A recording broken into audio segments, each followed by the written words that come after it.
Greeting, interwebs and grandchildren. This is JackitK, and welcome to the finale of JackitK Goes Through the Bit.Trip series. Last time we completed the game that had my only dreads towards starting this series up. We've been through high points, we've been through low points, we've been through awesome points. And now it comes to an end with this game. Will it be the best so far? Will it be the worst?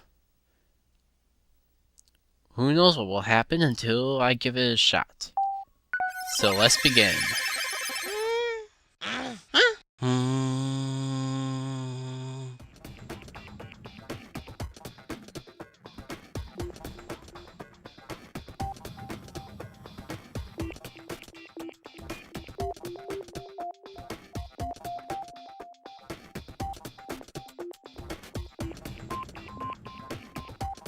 Weird. Judging by that icon, it seems like we're going back to how we began. I didn't accidentally choose the first game by mistake, right? Pretty sure. Well, that says 8-bit flu, but I could have sworn it was Flux. I mean, it looks like an X, but it also looks like a percentage sign now that I think about it. I think it's an X. Let's just play the demo and see where it takes us. Oh, this is definitely a different game. Oh no, wait a minute? Somebody...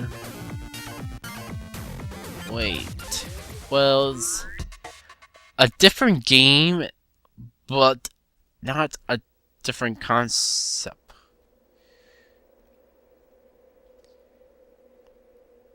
These things are always kind of abstract. Some are more interesting than others. Why are all the shapes going away? Did people not like the first game enough?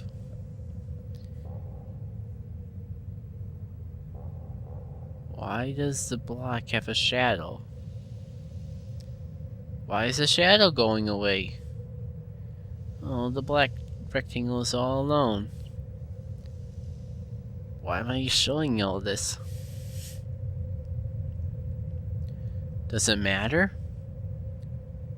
It's a lone either way. Kind of a lonely party with just one thing.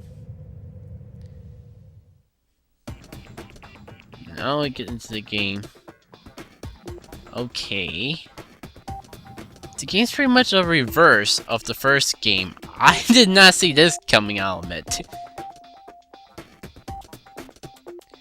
Is it any different?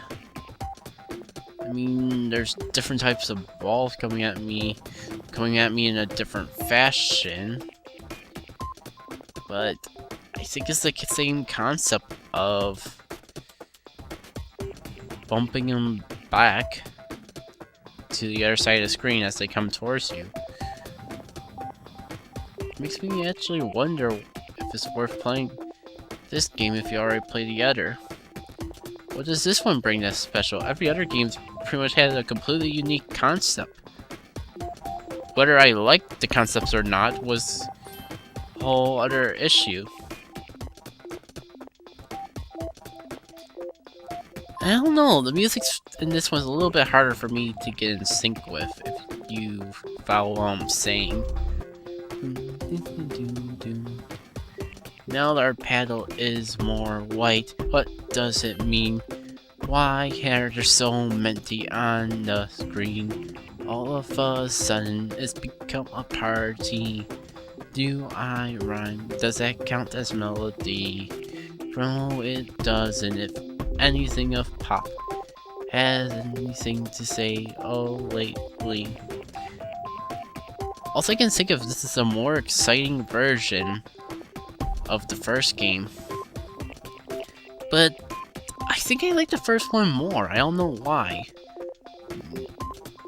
I guess so, because there are more interesting things. Like, first game there's like some that actually wasn't a snake, and even though it was trollish, is more interesting than this. Well, what was that? That was interesting. Maybe we'll see something new at this checkpoint. But I just got to give it a chance. Oh, wow, I fail. Yes, I'm failing bad. Lost the special colors already. It's just full of glorious hurries. Like, the most interesting thing I've seen about this game that wasn't in the first one was the flashing black dots. Already in Tetris mode. This is even more boring in Tetris mode. So I'm glad we're out of it. Did I call it Tetris? I meant Pong. Oh, was that a power-up?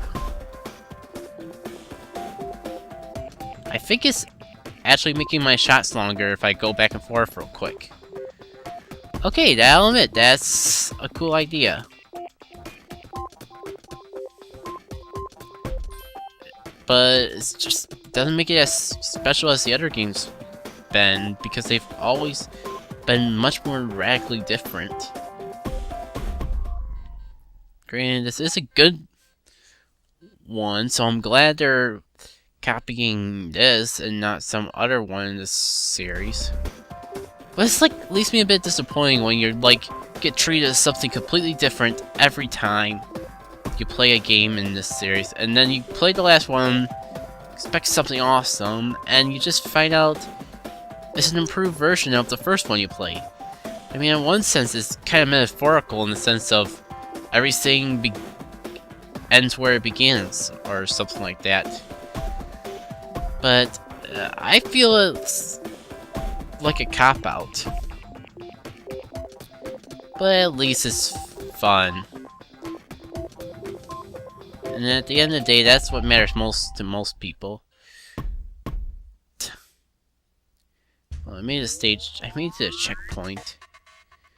But I don't think that's gonna matter if I'm about to die. Or get game over. But, yep. Just enough to get me out of that bad zone. Now, to perform better... Okay. I have to avoid circles and only hit squares. That's interesting. I mean, at least this game throws twists. But I will stand by my claim of why they all of a sudden go back to this when every other game's been completely different from the one before.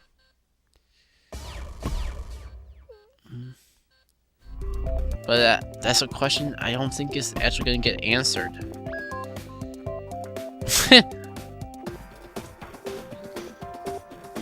Yeah, I'll admit, these power-ups are kind of cool. But I'll stop complaining about the games being similar. Oh, did I lose? Okay, do I at least go back to the third level? I can't tell. Didn't take me over to a game over screen, so I'll assume that I made some progress that I would have before. Oh, it flashed on screen to avoid those. Okay, I'll admit, I feel kind of dumb for missing that, but you have to pay attention to these sort of things when you're actually designing, even if you don't think it's your fault and you want to blame the player. Still have to pay attention when people do stupid things like that in design. Otherwise, you'll never learn from your mistakes when they're actually doing something dumb. Or when it's actually your fault to blame. There's something you can improve from a developer's end to make the game a more enjoyable experience. No. Ooh, whoa. Oh my god. Oh, I just realized how many freaking walls there were. Okay, gotta avoid the squares of... Reset. I mean, I guess it's alright that I'm struggling on this level, considering the pattern of threes might imply that this would be the last one I get to play. And this has been an interesting series. It'll be a bit disappointing to see it go, but you know, those things have to come to an end, and even though each game, but minus this one, has been completely different than the ones before, watching as a video, they do have a similar art style. And you guys might be waiting for me to actually play something that looks different as well as plays differently.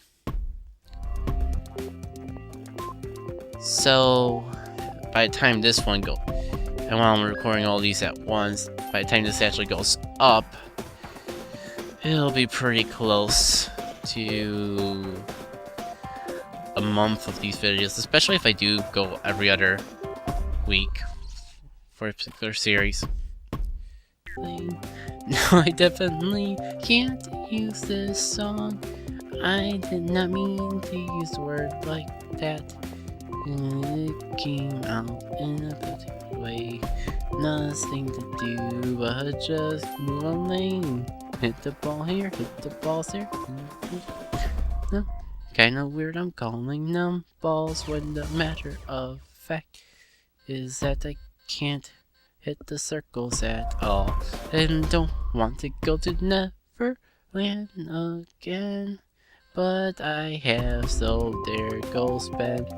Hitting the balls all over the side. Gonna hit the ball, or I might as well die. Go right to the world. Is at the level? Nope, nope, sir. Oh, now I'm in the never once more in the day. Gonna end up dying, I just can tell, yes sir. I made it out barely alive, singing and reveling in a dime.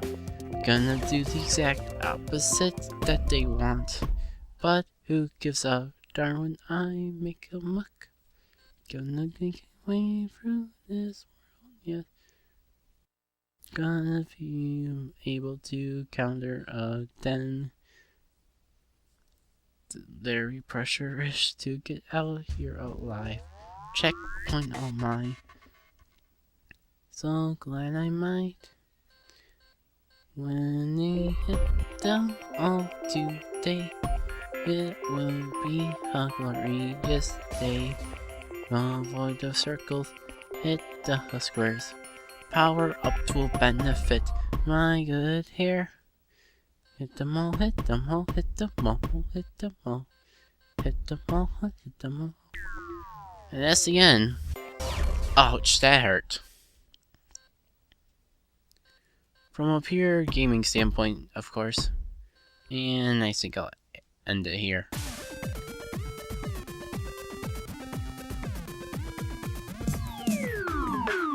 Oh, you can actually play the credits. In a demo? Never thought you could play the credits in a demo. What better time to give my overall thoughts and opinion, though? Well, for this game, like I said several times, I'm a bit disappointed of how each game in the series has been radically different, yet still contain a singular theme.